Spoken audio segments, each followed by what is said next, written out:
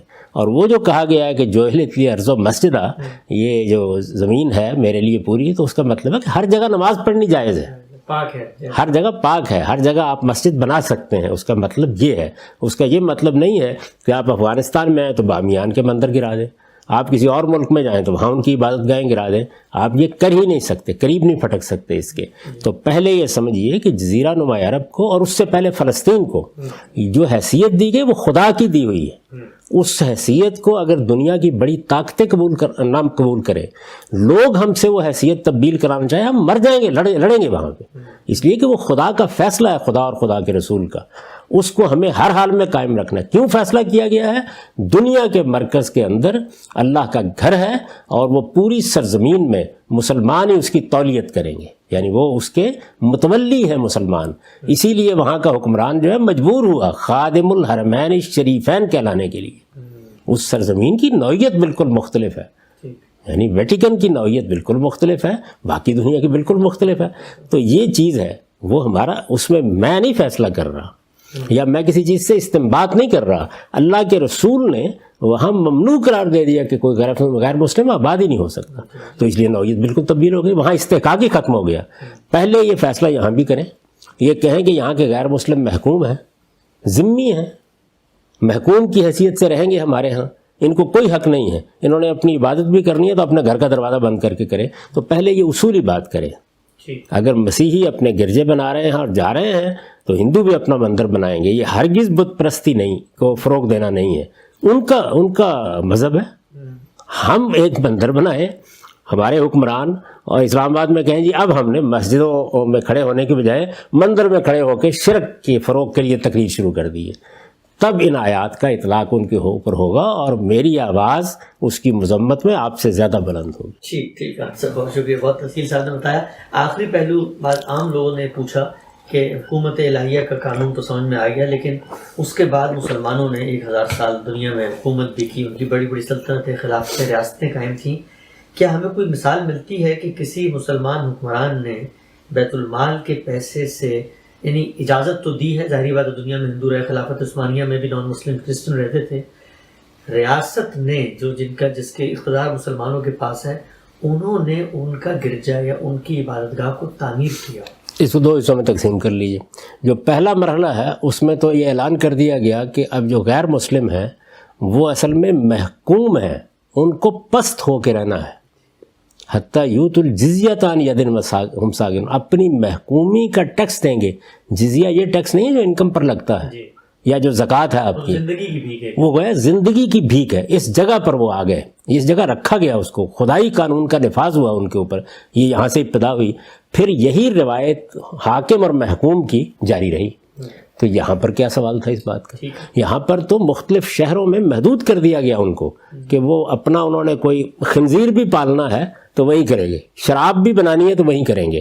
مسلمانوں کے شہر الگ کر دیے گئے اور ان کے شہر الگ کر دیے گئے.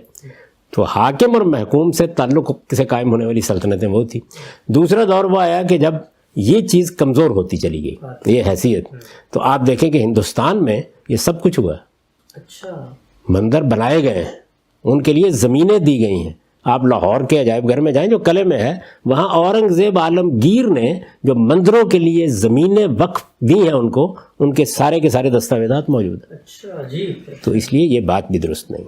ٹھیک, ہم تو اورنگزیب عالمگیر کو بہت, میں نے اس لیے مثال ان کی دی, باقی تو دے ہی رہے تھے. یعنی وہ بھی یہ جانتے تھے کہ ہندوستان میں اب اس اصول پر حکومت نہیں ہوگی. بہت بڑی تعداد ہے ہندوؤں کی جو یہاں آباد ہے, تو اس لیے ان کے معاملات بھی اسی طرح سے ریاست کی سطح پر ہوں گے.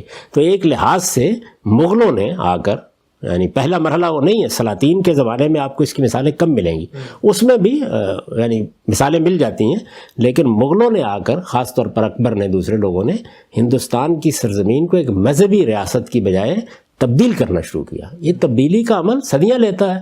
انگریز آئے اس کے بعد, انہوں نے بھی ظاہر ہے کہ اسی طریقے سے اس ریاست کو چلایا, لیکن اب دنیا کے اندر قومی ریاستیں ہیں. تو پہلے آپ اس میثاق کو تبدیل کریں جس پر یہ ریاست بنی ہے, یا پھر خدائی حکم بتائیں. یعنی جو جزیرہ نما عرب کے بارے میں ہے، اس کے بعد آپ کو یہ حق ہے، ورنہ آپ ان کو خود روک نہیں سکتے۔ قانون کے مطابق جو قانون ضابطے ہیں، زمین خریدیں گے، مندر بنانا چاہیں مندر بنائیں گے، گرجا بنانا چاہیں گرجا بنائیں گے، روک نہیں سکتے۔ اور اگر آپ نے کوئی رقم مختص کی ہوئی ہے عبادت گاہوں کے لیے تو وہ گرجے کو بھی اسی انصاف کے ساتھ دی جائے گی، مندر کو بھی اور مسجد کو بھی۔ وہاں آپ شرک کو فروغ نہیں دے رہے، آپ اصل میں جو ذمہ داری آپ نے لی ہے اس کا حق ادا کر رہے ہیں۔ ٹھیک، اچھا ہم سب مسئلہ تو یہ پیدا ہو گیا اور اتنا بڑھ گیا۔ میں کل اخبار میں پڑھ رہا تھا کہ جو وفاقی وزیر مذہبی امور ہیں ان کو وزیر اعظم کی طرف سے تجویز پیش کی گئی، اخبار کی رپورٹنگ یہ تھی کہ بجائے ایک مندر تعمیر کرنے کے کوئی کمپلیکس بنا دیں، یا مسجد بھی ہو، کلیسا بھی ہو، مندر بھی ہو، تاکہ لوگوں کا یہ جو ایک ہے کہ اسلام آباد میں مندر بن رہا ہے تو ساتھ ہی جوڑ کے مسجد بھی بنا دیتے ہیں۔ تو قابل عمل حل کیا لگتا ہے؟ کیا اگر مطلب آپ کیا تجویز کریں گے ایسے موقع پہ؟ اب کیا کریں؟ میرے نزدیک یہ ہے کہ اس معاملے میں حکومت نے اقدام کرنے میں غلطی کی۔ اقلیتی امور کی جو وزارت ہے، اگر اسی کے ذریعے سے یہ سارا معاملہ کیا جاتا تو شاید یہ بات یہاں تک نہ اٹھتی۔ اچھا، وہ مذہبی امور، لیکن ہمارے ہاں یہ خلجان موجود ہے، یعنی جو جدید تعلیم یافتہ طبقہ ہے وہ بالکل اس طرح بیہیو کرتا ہے کہ یہ قومی ریاست ہے۔ یہ قائد اعظم محمد علی جناح سے لے کے آج تک یہی صورتحال ہے، یعنی آپ کی بیوروکریسی یہیں سے معاملات کو دیکھ رہی ہوتی ہے، فوج یہیں سے دیکھ رہی ہوتی ہے، سیاستدان یہیں سے دیکھ رہے ہوتے ہیں۔ مذہبی لوگ اس کو دارالاسلام مذہبی ریاست کے طور پر دیکھ رہے ہوتے ہیں، اسلامی ریاست، مذہبی ریاست۔ یہاں یہ مذہبی ریاست ہے، نہ یہ دارالاسلام کی تعریف پر پورا اترتا ہے، اور نہ یہ دارالاسلام سے میری مراد کہ جو اس کے حدود کی جس طرح سے بیان کیے گئے ہیں۔ بہت سی چیزیں ایسی ہیں جن پر ہو سکتا ہے کہ میں بھی کچھ کہہ کے یہ کہوں کہ چلیے دارالاسلام کی اصطلاح استعمال کر لیتے ہیں، لیکن جو حقیقی مفہوم ہے اس کا، اس پر یہ پورا نہیں اترتا۔ یہ قومی ریاست ہے، نیشن اسٹیٹ ہے، اور قومی ریاست کوئی ناجائز چیز نہیں ہے، یہ دور حاضر کا ایک بندوبست ہے۔ اس بندوبست کو جس اصول پر کیا گیا ہے اسی کے لحاظ سے معاملہ کرنا ہوگا۔ مذہبی طبقہ اپنی پرانی اصطلاحات میں ابھی تک بند ہو کے سوچتا ہے۔ تو اسلامی ریاست جو ہے یہ کبھی قبول نہیں کیا ہمارے ہاں قائد اعظم نے۔ مسلم اسٹیٹ یعنی جہاں مسلمانوں کی اکثریت ہے، بس اس کے سوا کچھ نہیں ہے۔ جو ہندوستان ہے وہ بھی اسی اصول پر ایک قومی ریاست ہے۔ تو قومی ریاستوں کے دور میں اگر آپ یہ قائم کرنا چاہتے ہیں تو آپ کو پہلا کام یہ کرنا پڑے گا کہ دنیا میں اس وقت جو ضابطے بن چکے ہیں آپ ان کا اعلانیہ انکار کریں گے، اور آپ یہ اعلان کریں گے کہ یہاں رہنے والے سب غیر مسلم ہم مسلمانوں کے محکوم ہیں۔ پھر ظاہر ہے کہ آپ کی ثواب دید ہے کہ آپ کسی موقع کے اوپر ان کو جینے کا موقع دیں، اور کسی موقع کے اوپر کہیں کہ سب کے سب اسلام آباد سے نکلیں اور نکل کے جا کے فلاں پہاڑی کے پاس ایک گاؤں بسا دیا، وہاں رہیں جا کے۔ یعنی حاکم اور محکوم کے تعلق میں اقدامات اور ہوتے ہیں، یہاں حاکم اور محکوم کا تعلق نہیں ہے، برابر کے شہری ہیں۔ ہم سب یہ تو ہم جانتے ہیں، وقت ہمارے پاس کم ہے، آخری بات کرتے ہیں۔ ہم یہ جانتے ہیں کہ پاکستان میں آپ یہ کہتے ہیں کہ اس کی تعمیر میں یہ خرابی مضمر ہے، آئیڈینٹی کرائسس ہے، نیشن اسٹیٹ ہے، اسلامی ریاست ہے، مذہبی طبقہ اس کو وہاں لے جانا چاہتا ہے، دستور اور آئینی طور پر دنیا کے مسلمہ قوانین کے تحت وہ نیشن اسٹیٹ ہے۔ یہ ابہام ایک دن میں تو ختم ہو نہیں سکتا۔ تو اب حکمران جو ہیں وہ یہ مانتے ہوئے کہ یہ خلجان یہ موجود ہے، کیا اقدام کیا کریں؟ مثلا مندر بنانا ہے، دنیا میں بھی ایک طرح سے جس کو آپ کہتے ہیں پاکستان کی بے عزتی ہو رہی ہے کہ ہم کہتے ہیں یہ اقلیتیں آزاد ہیں، جھنڈے میں سفید رنگ بھی ہے، اور دوسری طرف ایک شہر میں مندر نہیں بن سکتا۔ تو کیا یوں نہیں کیا جا سکتا تھا کہ ایک کوئی این جی او کو کہا جاتا بھائی آپ تعمیر کر دیں، بجائے یہ کہ حکومت پیسہ دیتی، تاکہ وقتی طور پہ یہ پیدا ہی نہ ہوتا؟ دیکھیے بات یہ ہے کہ یہ وقتی طور پر آپ اس طرح کی چیزوں کو ٹال لیتے ہیں، لیکن جو تعمیر میں مضمر خرابیاں ہوتی ہیں وہ نمایاں ہوتی رہتی ہیں۔ یہ جو آپ نے لفظ استعمال کیا نا کہ ہماری حکومت کی بے عزتی ہو رہی ہے، اصل میں بے عزتی تو شب و روز ہو رہی ہے، کبھی کبھی عزت اگر ہو تو اس کی اطلاع دینی چاہیے۔ یعنی یہ جو کچھ پی آئی اے میں ہوا ہے یہ آپ کی عزت ہو رہی ہے دنیا بھر میں، جس طرح کے اقدامات آپ نے کیے ہیں اب تک وہ عزت کا باعث بن رہے ہیں۔ تو یہ تو ہمارا مقدر ہے، اسی طرح کی صورتحال سے ہم دو چار ہیں۔ اصل چیز کیا ہے؟ اصل چیز یہ ہے کہ ہمارے حکمران، سیاستدان، دانشور وہ اس خلجان کو دور کریں، ورنہ ایک طرف سے یہ خلجان کے لیے کوئی آپ وقتی تدبیر کریں گے اور دوسری طرف سے نمایاں ہو کے سامنے آ جائے گا اور بار بار آئے گا۔ صاف صاف اس بات کا اعلان کرنا چاہیے کہ پاکستان ایک نیشن اسٹیٹ ہے، اس میں مسلمانوں کی اکثریت ہے، مسلمان پورا حق رکھتے ہیں کہ وہ اپنے دین کی دعوت دیں، وہ جمعے کے خطبے کا اہتمام کریں، وہ اللہ کے دین میں جو چیزیں حکومت سے متعلق ہیں ان چیزوں کو اختیار کریں، ان پر عمل کریں، ریاست کی سطح پر بھی اختیار کریں۔ یہ حق دنیا کی ہر جمہوری حکومت کو حاصل ہے، لیکن اسٹیٹ کی نوعیت مذہبی ریاست کی نہیں ہے۔ اسٹیٹ کی نوعیت نیشنل اسٹیٹ کی ہے، اس کا اعلان کرنا چاہیے، واضح کرنا چاہیے، اور بغیر کسی تردد کے جب آپ یہ بات واضح کریں گے کنفیوژن اس وقت دور ہوگا۔